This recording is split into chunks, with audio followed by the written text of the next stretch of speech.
Thank you so much for coming on Peaked FM and being on our podcast, North². How you doing today? I'm great, man. Thanks for having me. Yeah. So first off, I should let you know I've been a fan of yours since 2009. I remember hearing your music. It was Mega Ran 9, that album. When I first heard your music, I was already listening to like MC Chris and MC Front a lot back then. From I think I started listening in the early 2000s, of course, and your music came up out of there, and I got to actually see you live for the first time in 2011, and that was at Slim's in San Francisco for the MC Chris Race Wars tour. And wow, that was really that was fun. That was maybe my first time in the Bay Area. That tour, MC Chris did a ton for me, and that tour was a huge thing to like lift me kind of on this path as like a full-time artist. And so many of the folks that I met during that tour have kind of hung around, so it's been really cool to see. It's so exciting to me to see you live, because I hadn't, like, just from hearing your music before, it was very, very cool. And that was a great concert too. Like, everyone did such a good job that night. It was really fun.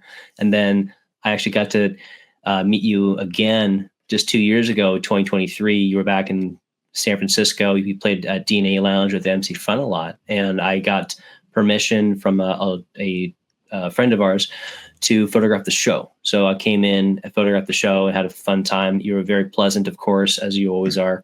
I got your book, and you signed it for me. That was really nice of you.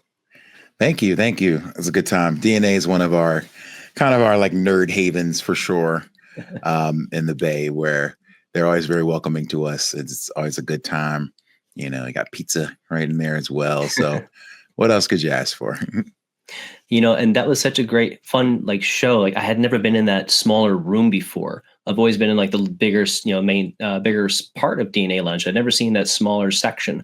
So I was surprised when I came in to see that show. My girlfriend and I had never been in that upper part, and I was so happy to meet Alice Knows Karate, and I had never heard her music before. I didn't know she was from the Bay Area. So that show got me to know Alice Knows Karate's music, and I reached out to her later on and I interviewed her that same year, actually. And I found out that you guys have collaborated a lot.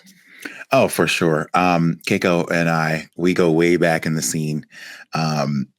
Just mutual friends and lovers of everything kind of, retro game inspired.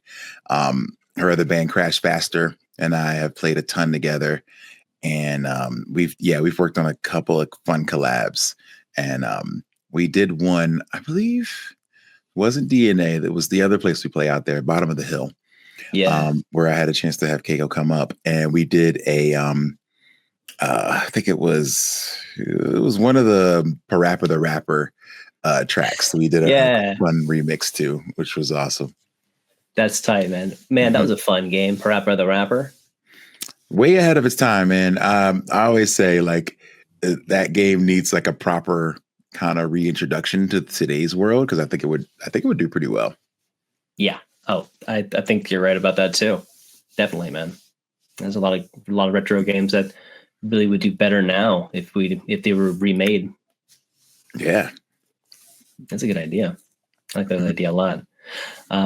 So Bottom of the Hill, I can't remember what show. I think you were playing a show there in 2017. I wasn't present.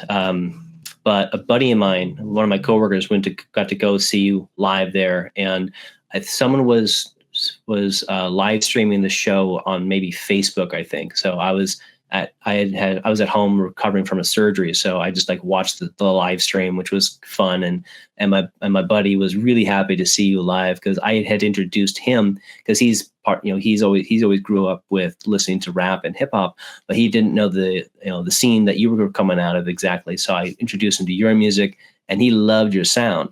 So he took his girl to go see you guys live that night, and he said it was really good. Oh, that's awesome. I'm glad he had fun. I have so many fun Bay Area memories. It's definitely one of the places that I think treats us very well. I've been fortunate to go there with guys like MC Lars, MC Front a lot, who have both lived in the Bay Area and grew up there. So they have a lot of strong connections there. And I think that kind of rubs off on kind of where the music scene is and what people are really interested in kind of hearing. And it's a really fun pocket. Like we have these really interesting pockets. We have like the Pacific Northwest. There's some in the Midwest, Austin, Texas, Orlando, Florida, New York, Boston, and the Bay, which are like, I think some of the homes for kind of nerd music. Oh, totally. Speaking of MC Lars, I had to wear this shirt because I rarely actually ever wear this shirt. So just so you from the Kickstarter. Nice. That's a good one. Yeah. And again, like, and MC Lars, like that guy is so cool. Like I got to hang out with, he helped me out in 2011 at that show actually. And he's just always like been like one of the nicest guys. I wish I knew more. Yeah, he's really one of the rare, really like cool gems in the scene. You know, everyone that I know has a good story about Lars. You know, he's a great guy. He's helped me out a ton. And I just remember a lot of our long drives on tours where we kind of keep each other awake with like silly jokes and humor or silly stories and things like that. We listen to really fun audiobooks. And so he put me onto a lot of like really great poetry and literature. And I was able to put him on to a lot of cool stuff too. So yeah, I will always cherish those really fun long drives together where we got to show each other, you know, our favorite stuff. That's awesome. So going on the road, doing all these shows, and now you've been doing it for what, 20 years now, or over 20 years, I think. Well, February will be 20 years. I don't know when this is going to come out, so I don't want to necessarily date it, but yeah, February 2026 will be 20 years to the day of my first release, The Call, which happened in 2006. That's really cool, man. And so from reading your book, and I started listening to the audiobook because you told me back in 2023, you said in the audiobook, there is an extra chapter. So I had to listen to it, and I did. And one of the things that I was curious about is you always have a bag of tricks ready. And how has that bag of tricks changed in almost 20 years as a performer, as like you go on stage and you always have something that's going to be ready for this and you're going to be prepared for anything. So I'm curious about how has that evolved for you? Oh man, it's definitely evolved. I think starting off, it was like, we'll have a performance trick. That was mainly what I was thinking of. It's like something that'll make your performance stand out or to be able to adjust to any situation on the fly. And that came from being a substitute teacher. You walk into a classroom, you don't know what's going to be going on, what they're learning, how they're learning. And so having something that could kind of throw the room off guard a little bit has been a huge advantage for me. And so as I've gone on, now, you know, I used to call myself random because I was unpredictable, I thought. But now when people come to the show, they're like, hey, man, I brought a Sharpie so you can rap about it because you do this freestyle thing. And I'm like, ha, tricked you. I'm not doing that freestyle anymore. I have a different thing, you know? So working myself up to be able to surprise any audience is always my inspiration. So whether it's from the performance aspect, the preparedness, like, okay, bring your own mic, show up a couple hours for sound check early, you know, talking to people, niceness, I think becomes a thing that goes into the bag of tricks, like having conversations that could last, you know, that could last people a lifetime. You just never know. And so, yeah, I think it's just been updating the formulas, you know, like there are certain things I know that work, but as I do them, and I think I do some of them pretty well, you start to see other people kind of borrow from those things and do them as well when I go, because I love to go and see shows as well. And when you see people that maybe you've performed with in the past and they're doing kind of a thing that you did, you're like, all right, well, that means it works. And that also means now it's time for me to update and bring something new the next time I'm out, you know. And I always learned in teaching that the best teachers are the best thieves. And so anybody that you see something work in another classroom, and then find a way with your own unique voice to make it work for you. And so I took that advice as a performer, and now people take that advice from me. So it then turns me into now the person who must evolve and innovate the next time I'm out. So it's exciting to me. It's a fun challenge. Right on. Wow.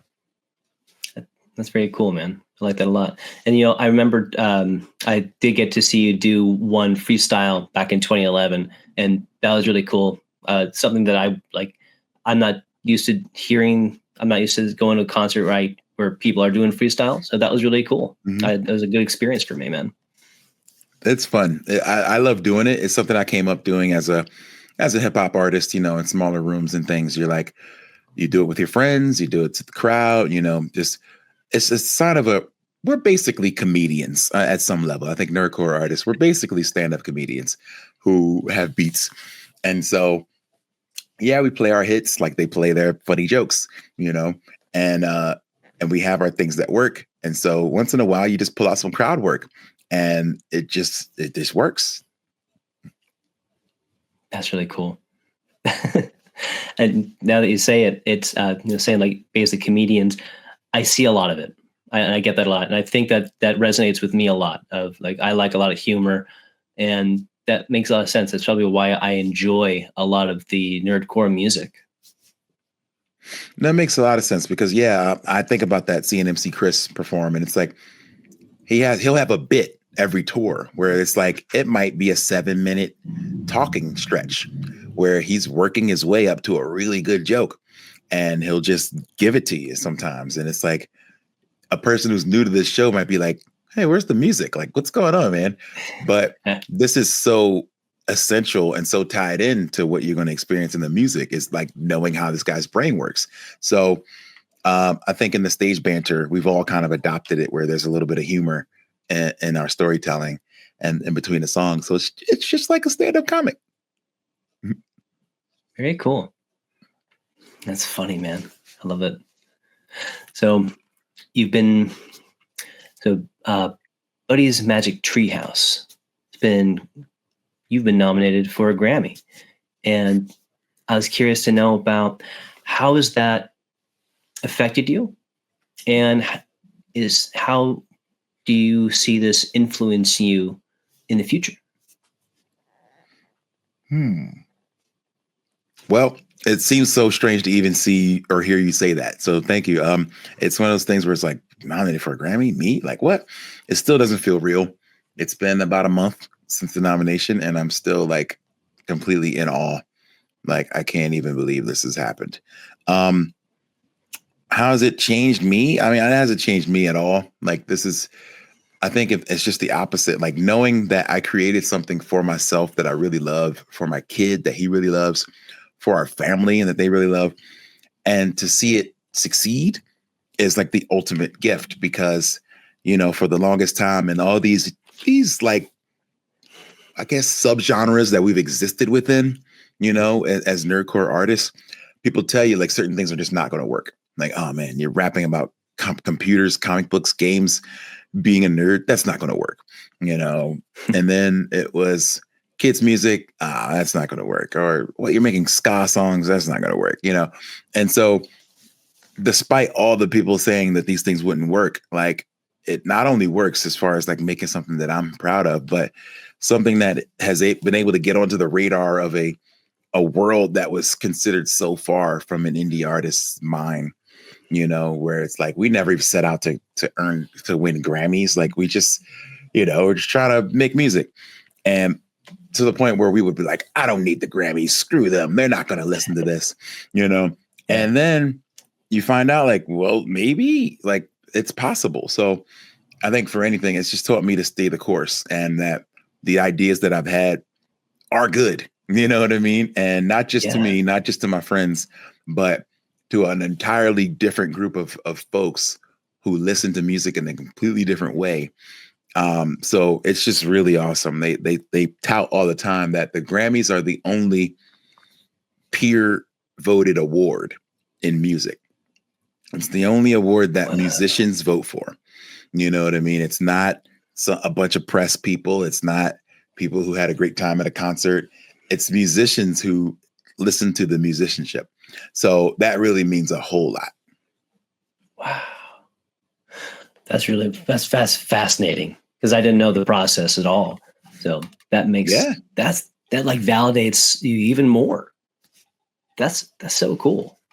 I think so. I mean, we never look to these things to like validate us, so to speak. I think the validation is the people that come to the show and enjoy it, you know. Yeah. But that's another level of appreciation to be like, wow, people who make music who also can hear this and say, man, a lot of work, a lot of love went into this. And therefore, I'm going to pick it as one of the best 5 children's albums that I've heard this year, which is insane. That's so cool, man. Wow. I mean, I remember when, that tour 2 years ago for Buddy's Magic Toy Box, and that was phenomenal to me. And then Thank you. And now it's grown. Yeah, like we've built a little bit of a universe, which is really awesome to be able to be like Buddy's Toy Box and then to Buddy's Treehouse. It's like I want these records to kind of grow up with my kid and focus on different things that he's having to tackle at those times. You know, in the beginning, it was counting. It was, oh, you might have a weird name, and here's how to learn people's names. Into like how to be a good friend, you know, and things like that. So that's where the Treehouse exists, and how to find your safe space and how to learn as you're becoming yourself, like being okay with that. You know, You've got life lessons in the music in these albums. I try. Wow. That's cool. That's deep. That's really good, man. I love that so much. And, and back to the nerd culture of us all is I remember reading, I think it was Wired Magazine, maybe 2009, is an interview with Patton Oswalt. And he was talking about, and the subject was nerd culture. And in the article, he describes that nerd culture has become popular media. And now, since that article was written, 15 years ago, that's been proven time and time again. Now that with the Marvel Studios and everything else that we grew up with, because I was a kid in the 80s too. So all these things have just come back again and again, and we all love it.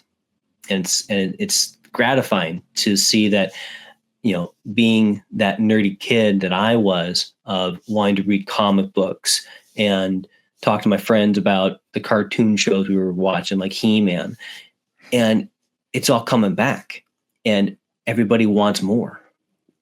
It's fascinating. It's really cool. Like, I think realizing that around that time, I think kind of when I started, like seeing like, oh man, like we were thinking we were like the weird kids, and now like everybody's into the stuff that the weird kids were into. And it's really cool. Unfortunately, it led to a little bit of like odd gatekeeping happening at different times where people are like, you're not a real nerd because you weren't watching it when you would get beat up for watching it. And it's like, come on, man. Like, I'm just really happy that we're in a place where people can be themselves, their true selves, and all of themselves. I love to see it, man. Like, I grew up in Philadelphia and a majority Black urban setting that oftentimes people would tell us like, yo, you can't do those nerdy things. You can't do those things that the white kids do. Like, you can't do that, and it would just limit us in a way where we were kind of afraid to be ourselves. Like, you can't skateboard, you can't, be into these things. And it's like, well, why not? And now we're at a point where these kids, they were raised on like anime, they were raised on video games, and they're raised on pop culture, stuff. And they're so much more well-rounded for it. Yeah, you're right. It's so fascinating. It's like I work with a lot of younger, I work with a younger generation than myself, and they're always talking about anime. These are people in their 20s, and they're talking about anime, and it's fascinating to me because I don't keep up with it, but I remember the shows that I like to watch back in the 90s and in the early 2000s, and all those shows have stayed relevant. But one of my coworkers mentioned Lane. I'm like, oh my God, that was such a good series. And it was a short series, but that was so fascinating what was going on in that show. And so it's great to see that there's something that our generations can discuss and actually still enjoy together. Absolutely. That's something so fun. That was really cool. Oh man. And so I was also curious. So for me, listening to your music, like of course, like got me hooked with, everything about singing about Mega Man music and rapping on top of the music, which was really great. And in the book, of course, you mentioned that you got a Guinness Book of World Records for making the most music about Mega Man games. That I thought that was really cool. But also, like one of your albums that really stood out to me was Random in 2015. And it's like, to me, it's like this was the time. And I know you discussed it in your book too, but to me, when I heard it 10 years ago, this was that monumental album that to me elevated you. And I was like, whoa, this guy's like, he can do anything. Yeah. Thank you. First of all, it's still my favorite album. And it was just, I feel like lightning just struck, in a lot of ways creatively. And as far as me being able to reach more people and making the album that I was really trying to make for 10 years. I mean, it's interesting that album came out 10 years ago. And then 10 years later, here's the Grammy thing. So it's like a very interesting, like midpoint in this entire journey. And it was kind of when I really learned how to write songs. I really learned how to tell the stories I wanted to tell. And when I fully became comfortable with my whole self, it was always like, well, I'll be Random on this album and I'll be Mega Ran on this album. And then this was the album where I literally merged the worlds, which is where the cover idea came from. Yes. Having, the split face was 8-bit and regular.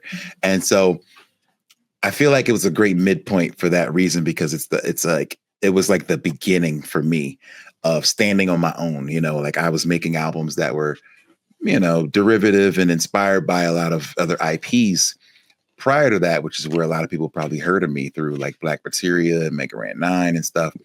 And and being able to take what I learned on those albums about storytelling and then apply it to my own life, and then still maintain some of the chiptune sounds, as well as like building into like some future sounds with hip hop. And it's to me, it's like my masterpiece, because it took so long for me to create. I think it was the first record I funded with Kickstarter. And then we put it out like a year after that, because I was just like, I really want to make this album as special as it can be. It's the first album I really put a press campaign into. So like press started writing about it a little bit, and it did really well on college radio back then when that was a thing.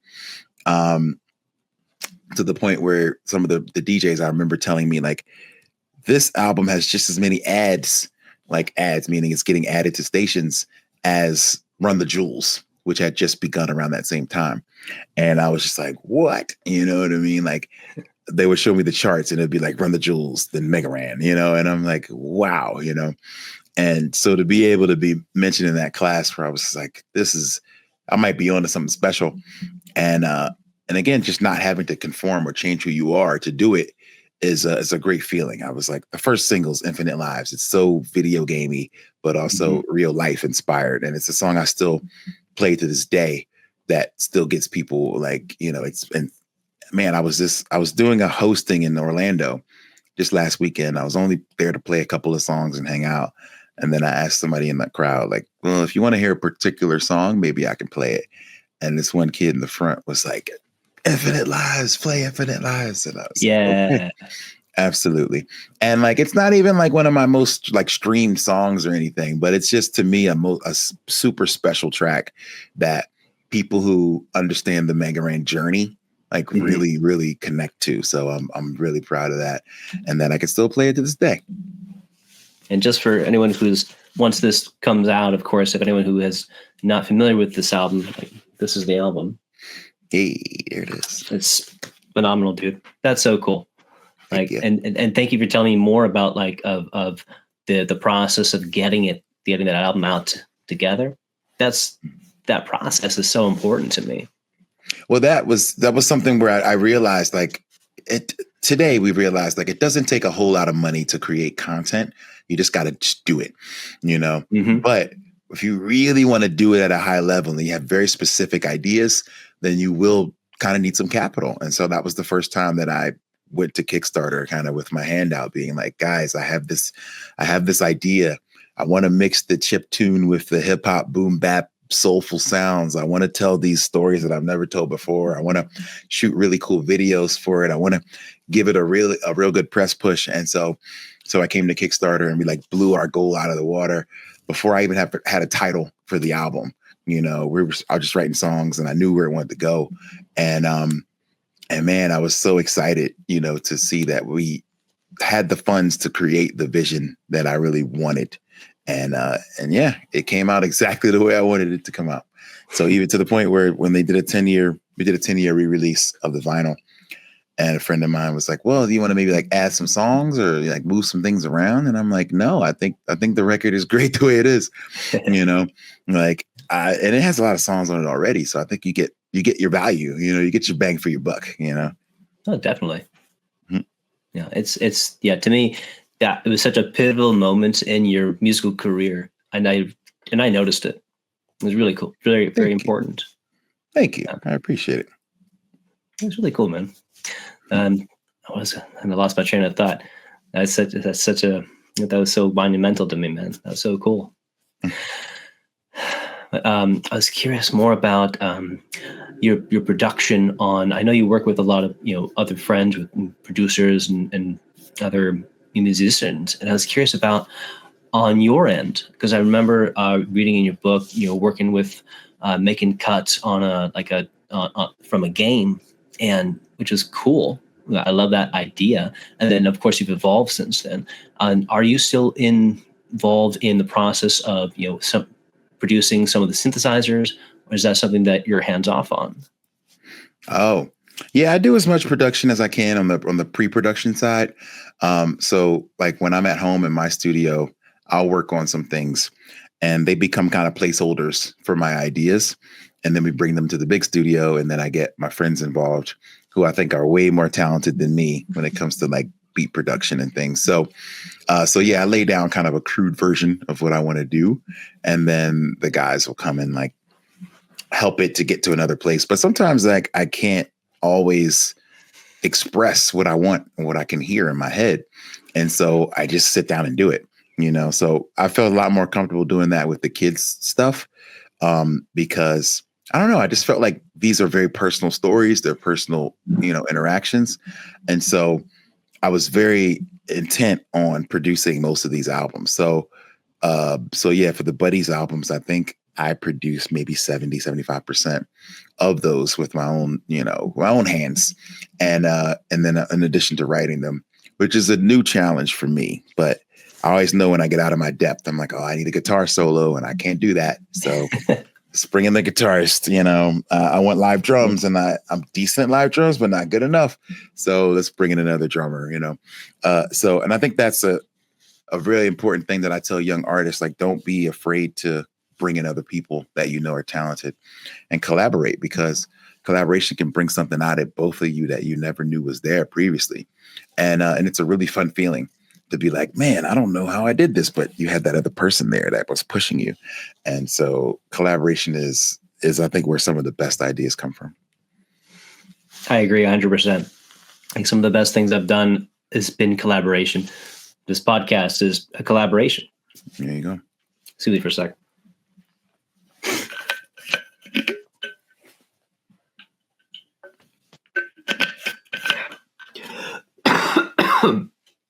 Sorry. Yeah, collaboration is amazing. And sorry, I'm getting over a cold.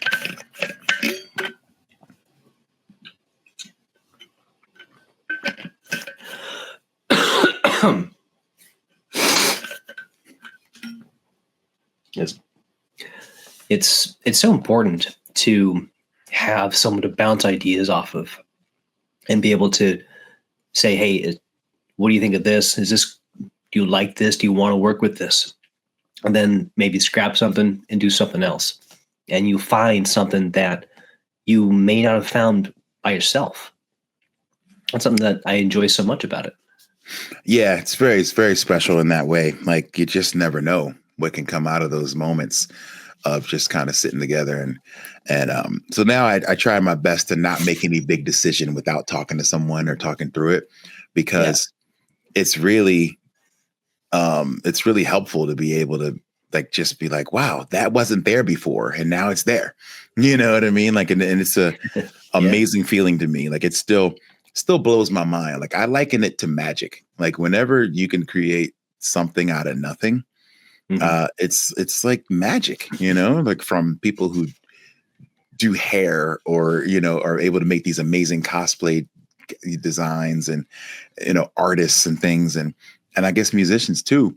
Like, it's just, to me, it just feels like magic. Like, it's just such an, like, and when two heads come together, it's that same kind of magic, Yeah, it really is. Man, it makes so much sense. And something like, even for myself, like I don't think I would have really gotten into playing music if it wasn't for a friend of mine in high school who was a drummer. And he said, I need someone to play bass. You're going to learn bass now. I'm like, okay. And then it was fun because I was hanging out with my friend and we were playing music together, and it was great.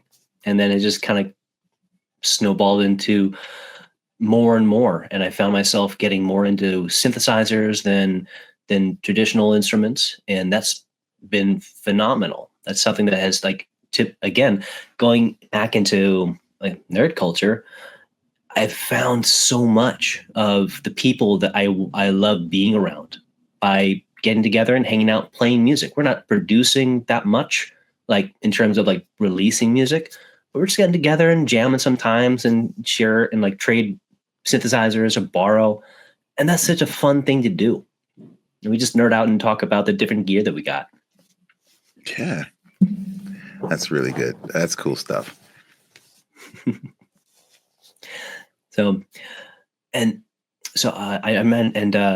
I actually ran into once at a Comic-Con. I think it was San Francisco Comic-Con.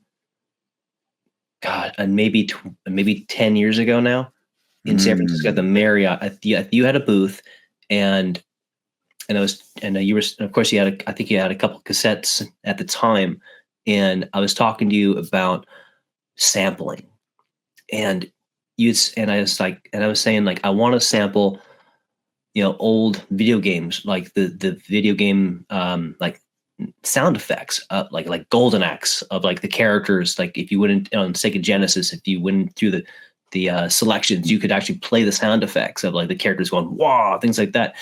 And you're like, you should do that. That'd be cool.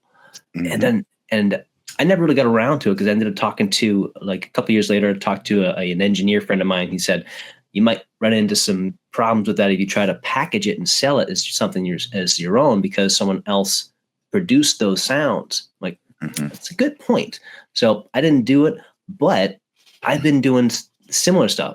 Basically, I said, I asked my older brother, my younger brother, said, why don't you make some sound effects for me and do some monologues and things like that. So I've been taking cuts of them and splicing it into my own music. And so that I have inspired from those games, those types of sounds, but they're original sounds.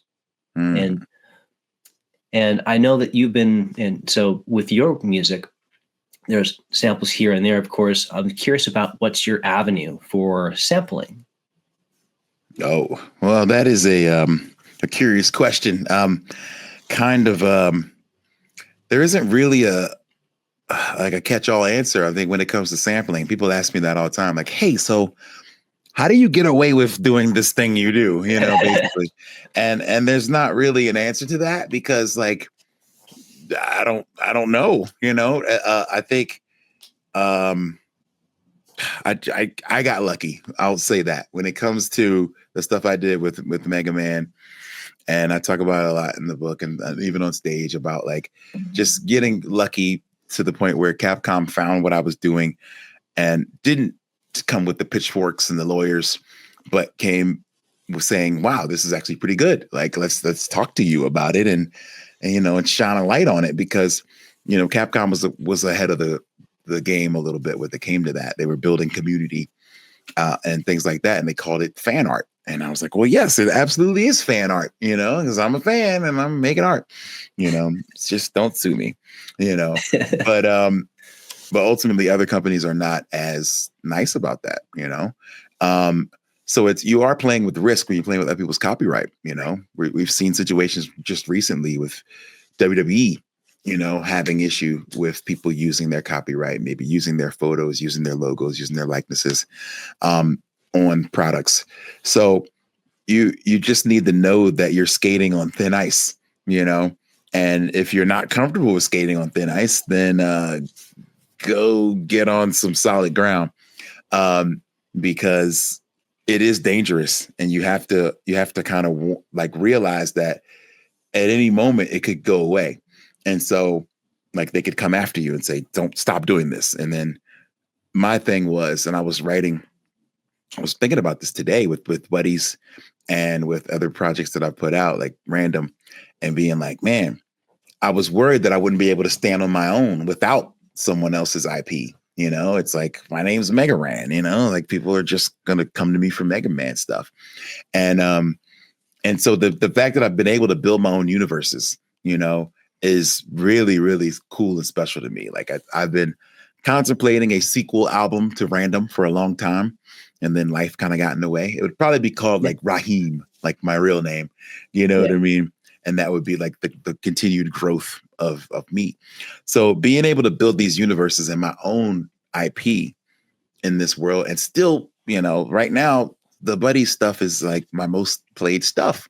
So it's like I'm able to reach new heights with things that aren't, derivative or borrowed or sampled, so it makes me really happy that I've been able to do that, because I was just thinking for a while that people just come for the familiar sounding beats, the chiptune stuff, so it's a point where like I would ask people, hey, what's your favorite song? And they're like, oh, the song that you sampled Chrono Trigger on, and I'm like, you don't even know the name of it. You just know that it's Chrono Trigger. So, so it's like, there's that where people just get connected to the source material, and okay, I didn't make the source material, so this isn't really a piece of praise for me, No. And so that's kind of how I would kind of look at it sometimes, maybe fairly or unfairly, but yeah, you just got to know that you are,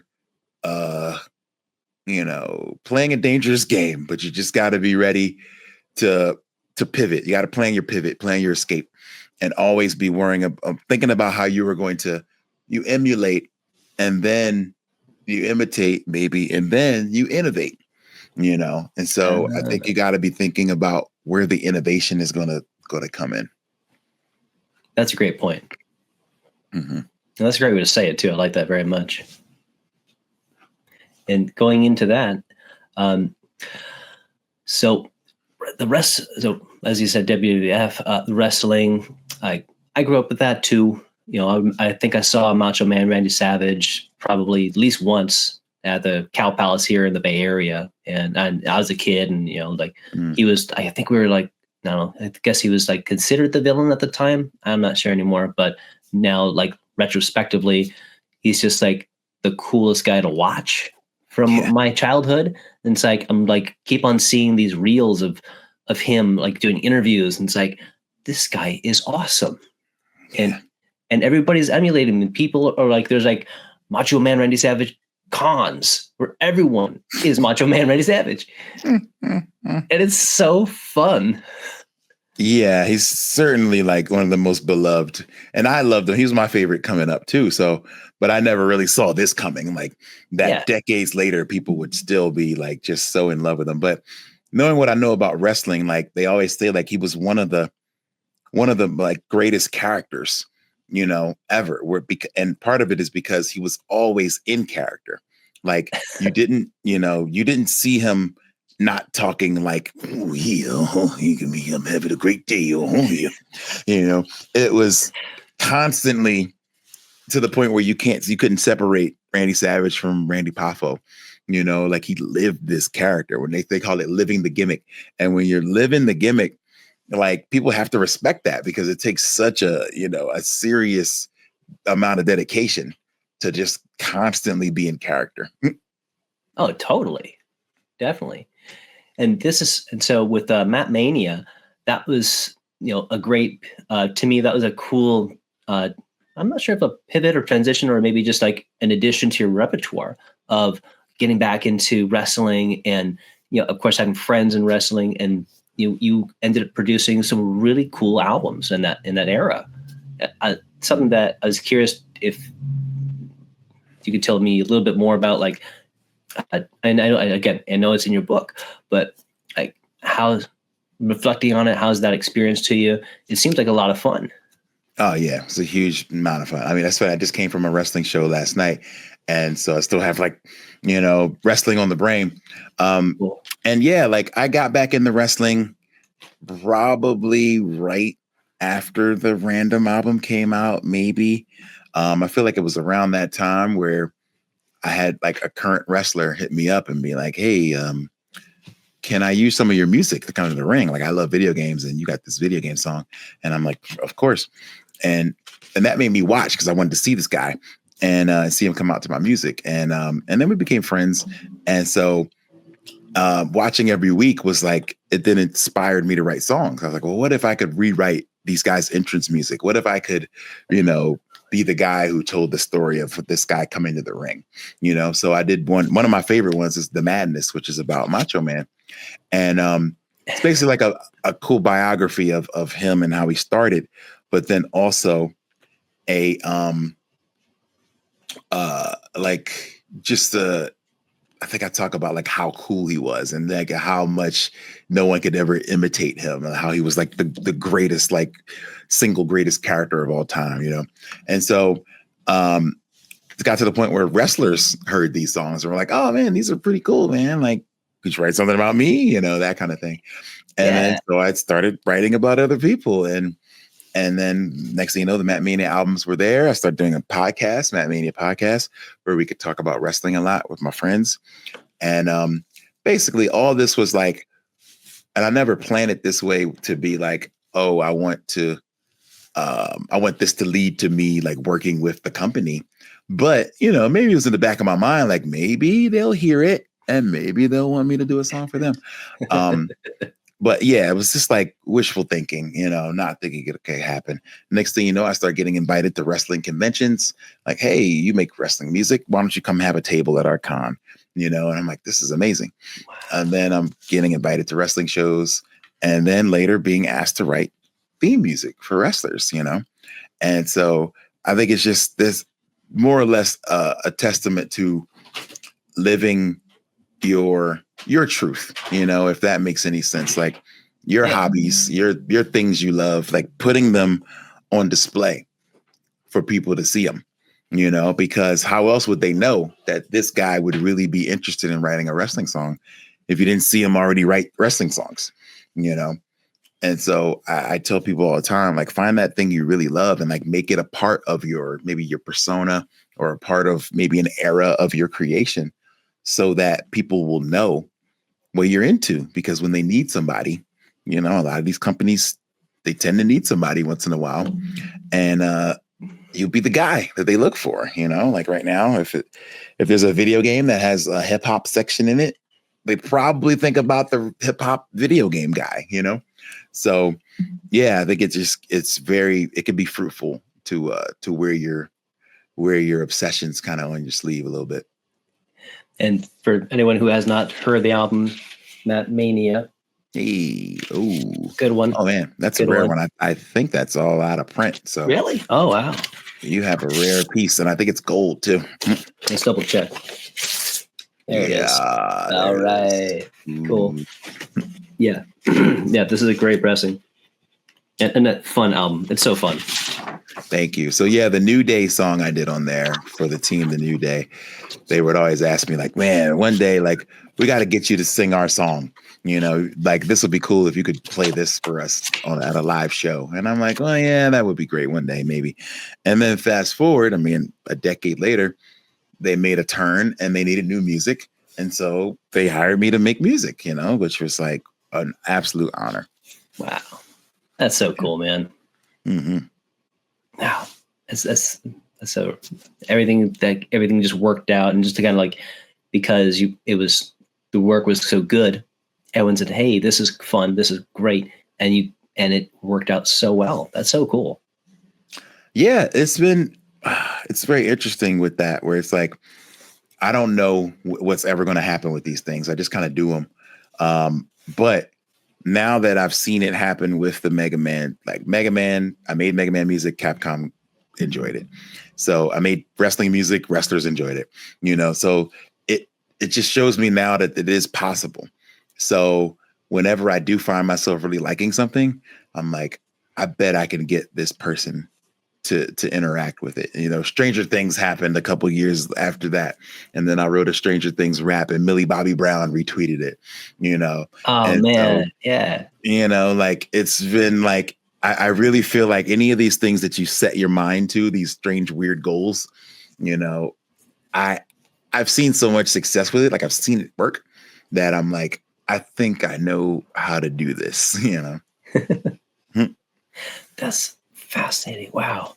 I didn't know that Millie Bobby Brown had retweeted that song. That's so cool.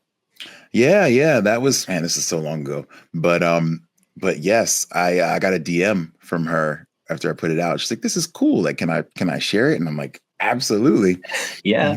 So yeah, that was the old days of Twitter. But yeah, like, just being able to, Twitter for one thing has been so instrumental in all this. Just being able to reach people so fast with things. It just takes a quick look at something and then boom, they're into it, and then they share it to their audience. And so yeah, it's been one of those things where, as much as I want to quit it, I can't, because like it's done so much for me in my career. Definitely. Speaking of careers, another fun thing that you've been producing here and there over the past year, maybe two, Xpod. That's been a really fun, well, very nostalgic for me, of course, because this is a podcast that you started with your friend, and you guys were talking about the new X-Men series that came out, that X-Men 97, and that takes place, of course, right after the series ended back in the 90s, and it was a great season, and I'm looking forward to season 2. Man, so am I. So yeah, it was the same thing. We were just like, we were on the phone, I think me and Marcos, just talking about how great this show was just for so long. And I was like, dude, we should just do a podcast. And he's like, well, I never did that before. Like, he's not a podcaster. Like, many of my friends have started and ended so many podcasts in their lives. And so me starting another podcast, like, I need that like a hole in my head. But I was like, the good thing is it's a limited series, so it'll be a limited pod. Like, we'll just talk about it while it's on. Maybe if, new updates come out about it, we'll talk about it. But other than that, we'll only exist while the show exists. So we don't have like pressure to create every week when we all got other things to do. So, but it's fun. Yeah. And then you guys came back to do Daredevil, and that was fun. Yes, that was a good time. So yeah, it was just like getting excited and getting used to talking every week. We were like, well, if we're talking every week about these things, then why not just press record? Yeah. Yeah, that was cool. And going back to X-Men 97, that season was so well written. I was just so impressed by the writing. Like, you watch, because I rewatched all the shows during lockdown. Like, I just found all those shows I was watching back in the 90s, all those I've tried to find every like comic book cartoon, Marvel, DC mostly, and just try to rewatch everything that if I missed something or I was just like nostalgic for it, I found a bunch of stuff I hadn't seen. But then, because like there was another X-Men cartoon after that I had never seen. And yeah, same. I remember Marcos actually told me about that on one of the episodes. I was like, wait, what is this? Yeah. And he's like, yeah, it wasn't really that good, but there was another cartoon. And I'm like, what? Like, I didn't even see it all the way through when it was initially on. Like, I feel like I had a point in my life where I was like, okay, cartoons have to take a break. I think I hit that point in your teenager life where you're just like, all right, man, you can't be watching cartoons anymore. Go outside and ride your bike and hang with your friends and get into trouble. And so I started doing that. Yeah.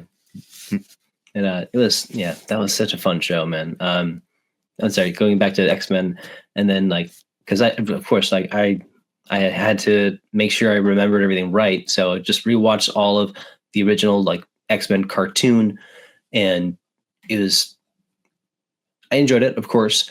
The last couple episodes, like that's like when it like I think changed hands and like the animation was different and like what's going on. But things happen, of course, with every IP.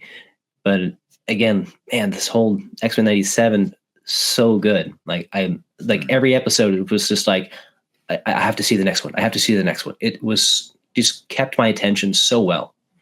Yeah, it's so great. I hope the next one is just as good. But yeah, I've been so impressed, man. I can't wait for it to come back. But also don't want them to rush it. So I'm like, I understand. Take your time, because that was some of the best TV I've seen in a very long time. Yeah, it was really fun. Like I'm impressed that there's like so much that goes into the writing with like coming back to these IPs, and they're really thinking it out. Like even Kevin Smith did some He-Man movies, like animated, and I've been a big Kevin Smith fan for years, and of course I had to watch it, and I grew up watching He-Man, and to me I really enjoyed them. I thought they were done really well. I thought they're great. I mean, a lot of people had issues with just directions of characters or demotion of characters, but I thought it was awesome. Like it had we did a podcast about that too. We started chatting really quickly. Me and Marcos, we do these like limited run podcasts together. Well, we did Castle Grayskull Radio, where we just talked just about the Masters of the Universe series. Bear McCreary did the music, who's incredible. He's a great friend of mine. So we interviewed him as well on there. And so yeah, that was like really well done, I thought. And people get they get upset when you handle their IP, and they want you to handle it with care.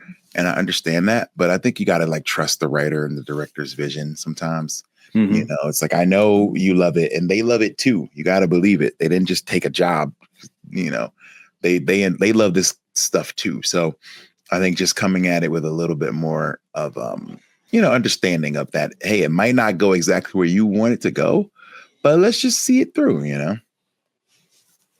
No, definitely. And I've, for me, if Kevin Smith wrote it, I'm probably going to watch it. Right. That's just me though. But like, I love what he did with She-Ra. No. Yeah. Well, yeah. Is that right? Wait, did he work on She-Ra? Because there was a She-Ra series. I can't. I think I'm mixing IPs. Maybe wrong about that. I can't remember the name of the character, but not a big deal. Just a fun. I enjoyed it. It was cool. Yes. I like the direction that they took in the writing. It kept my attention. It was good. Yeah. Raheem, I just want to thank you so much for just taking the time to chat with me for a little bit today, man. Thank you so much. This is so fun. Thank you for having me, man. I appreciate it. This was better than the average interview. We don't just get like, okay, give me your top 5 video games. And okay, you know what I mean? Like, no, this was actually like getting into like the creative process, which I really enjoy.